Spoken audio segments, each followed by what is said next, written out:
കൊടുങ്ങല്ലൂർ കോതപ്പറമ്പിലെ ആല വാസുദേവ വിലാസം യു.പി. സ്കൂളിൽ കുട്ടികളുടെ ഉച്ചഭക്ഷണത്തിനായി സൂക്ഷിച്ചിരുന്ന അരിയും പാചക സാധനങ്ങളും മോഷണം പോയി. പാചകപ്പുരയും സ്റ്റോർ മുറിയും കുത്തി തുറന്നാണ് മോഷണം നടന്നത്. സംഭവത്തിൽ മതിലകം പോലീസ് അന്വേഷണം ആരംഭിച്ചു. കൊടുങ്ങല്ലൂർ കോതപ്പറമ്പിലെ ആല വാസുദേവ വിലാസം യു.പി. സ്കൂളിലാണ് മോഷണം നടന്നത്. ഇന്ന് രാവിലെ ജീവനക്കാർ എത്തിയപ്പോഴാണ് മോഷണ വിവരം അറിയുന്നത്. സ്കൂളിലെ പാചകപ്പുരയുടെയും സ്റ്റോർ മുറിയുടെയും വാതിലുകൾ കുത്തി തുറന്നാണ് മോഷ്ടാവ് അകത്ത് കടന്നത്. സ്റ്റോർ മുറിയിൽ സൂക്ഷിച്ചിരുന്ന 5 ചാക്കരി, കറി മസാലകൾ, പാചകപാത്രങ്ങൾ എന്നിവയാണ് മോഷണം പോയത്. ഇന്ന് രാവിലെ 8:30 വന്ന് നോക്കിയപ്പോഴാണ് കിച്ചണിലെയും സ്റ്റോർ മുറിയുടെയും താഴ് പൊളിച്ചിട്ടേക്കുന്നത്.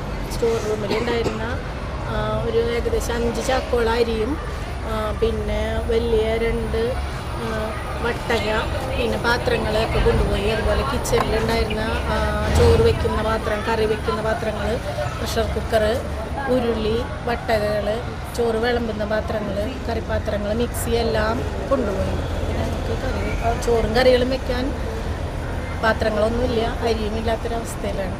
കുട്ടികളുടെ ഉച്ചഭക്ഷണ പദ്ധതിക്കായി കരുതി വെച്ചിരുന്ന ഭക്ഷ്യവസ്തുക്കളാണ് നഷ്ടമായത്. വിവരമറിഞ്ഞ് മതിലകം പോലീസ് സ്ഥലത്തെത്തി പരിശോധന നടത്തി അന്വേഷണം ആരംഭിച്ചു. Media time, Kodungallur.